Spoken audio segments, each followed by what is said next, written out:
Hello good evening. आज का हमारा टॉपिक है सीरम, ब्लड सीरम। हम ब्लड से कैसे सीरम को प्राप्त करेंगे और सीरम किसे कहते हैं, व्हाट इज सीरम। तो सबसे पहले सीरम जानने से पहले हमें ये पता करना होगा कि सीरम प्राप्त कहाँ से होता है, हम सीरम लेते कहाँ से हैं। तो इसे जानने के लिए हमें सबसे पहले जानना होगा ब्लड। ब्लड क्या होता है।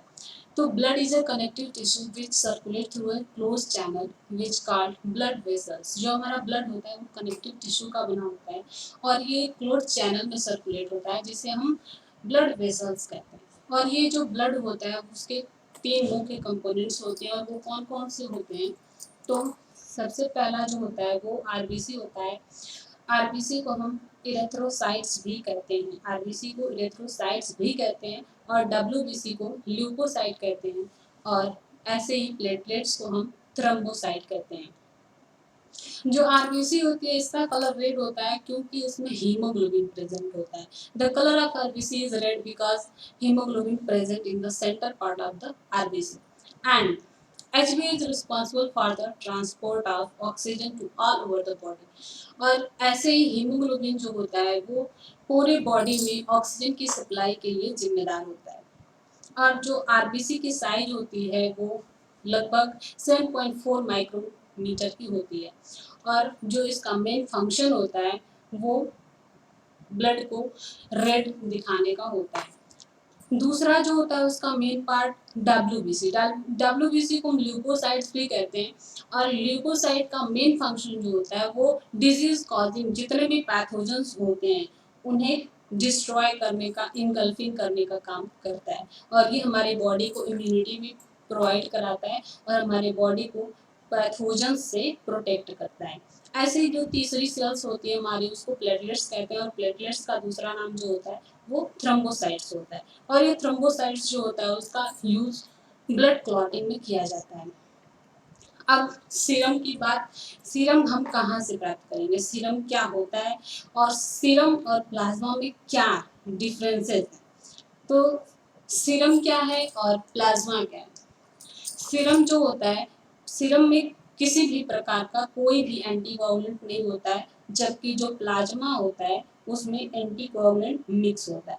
तो एंटीकोगुलेटेड मिक्सिंग जो ब्लड सैंपल्स होते हैं उन्हें हम प्लाज्मा कहते हैं और जिनमें किसी भी प्रकार का कोई भी एंटीकोगुलेंट नहीं होता है उसे हम सीरम कहते हैं। तो सीरम क्या होता है सबसे पहले जान लेते हैं। Serum is the most important part of the blood which keeps the blood in a liquid state।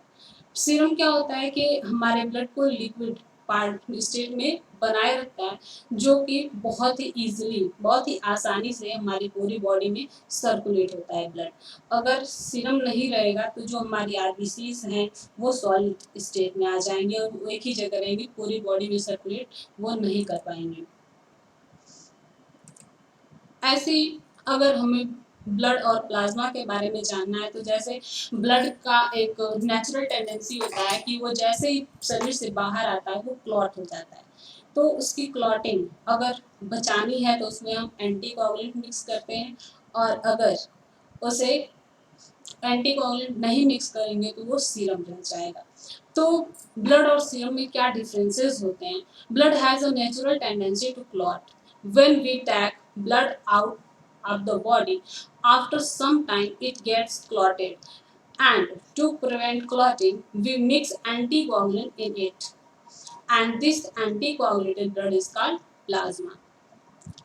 Blood की एक नेचुरल टेंडेंसी होती है कि जैसे ही हम उसे शरीर से बाहर निकालते हैं वो क्लॉट हो जाता है और इस क्लॉटिंग से बचाने के लिए उसमें हम एंटीकोगुलेंट का यूज करते हैं। एंटीकोगुलेंट कई तरीके के होते हैं, जैसे सबसे पहले जैसे हम ईडीटीए का यूज कर लेते हैं। ईडीटीए का पूरा नाम होता है ethylene diamine tetra acetic acid. ऐसे ही कुछ अलग जैसे हमारा जो नेचुरल एंटीकोगुलेंट होता है वो होता है हेपारिन जो कि लीवर से सिक्रीट होता है। ऐसे ही how do we get plasma और सीरम फ्रॉम ब्लड। अब हमें प्लाज्मा या सीरम ब्लड से अगर निकालना है, सेपरेट करना है तो हम कैसे करेंगे। तो इसे करने के लिए बहुत ही सिंपल तरीका है। When we need plasma for our investigation, we take the blood sample from the patient हमें अपने इन्वेस्टिगेशन के लिए प्लाज्मा चाहिए या फिर सीरम चाहिए, तो हम कैसे लेंगे? तो syringe, with the help of syringe हम पेशेंट से उसका ब्लड सैंपल लेंगे और जितनी आवश्यकता हमें अपनी इन्वेस्टिगेशन के लिए उतना ही ब्लड सैंपल लेंगे और इसे एक टेस्ट ट्यूब में रख देंगे। एक टेस्ट ट्यूब में रखने के बाद हम इसमें एंटीकोआगुलेंट मिक्स कर देंगे। अगर एंटीकोआगुलेंट मिक्स करेंगे तो जो हमें ऑप्टिन प्राप्त होगा वो प्लाज्मा होगा, और अगर हम उसमें एंटीकोआगुलेंट नहीं मिक्स करेंगे तो वो सीरम होगा। अब इसे बनाने के लिए हम क्या करते हैं कि एक टेस्ट ट्यूब लेते हैं और उस टेस्ट ट्यूब में जितना हमें ज़रूरी होता है ब्लड सैंपल 2 से 3 ml तक लेते हैं ब्लड सैंपल, और उसमें एंटीकोआगुलेंट के रूप में एडीटीए या फिर जिसकी हमें ज़रूरत होती है उसे मिक्स कर लेते हैं और फिर इसे एक सेंट्रीफ्यूज मशीन के थ्रू 3000 आरपीएम, आरपीएम का फुल फॉर्म होता है रेट पर मिनट, इसे 3000 आरपीएम पर 2 से 5 मिनट के लिए सेंट्रीफ्यूज करते हैं। और सेंट्रीफ्यूज करने के बाद हम देखते हैं कि टेस्ट ट्यूब में लाइट येलो कलर का लिक्विड जो होता है वो टेस्ट ट्यूब के ऊपर आ जाता है। नीचे जो होता है आरबीसी उसकी तली में श्रिंक हो जाती है और इस तरह से जो लिक्विड हमें लाइट येलो कलर का प्राप्त होता है उसे हम प्लाज्मा कहते हैं।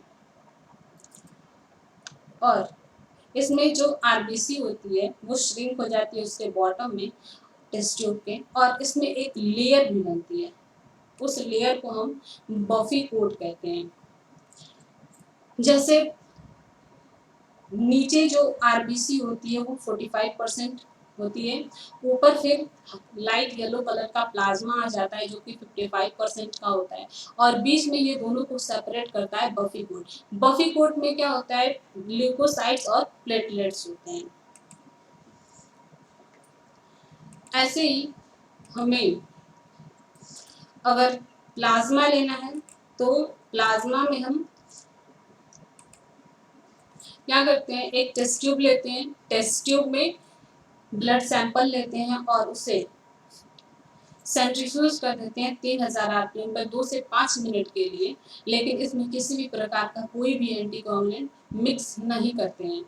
और सेंट्रीफ्यूज करने के बाद जो लाइट येलो कलर का ऑप्टिन हमें मिलता है उसे हम प्लाज्मा कहते हैं। प्लाज्मा में किसी भी प्रकार का बफी कोट नहीं होता है।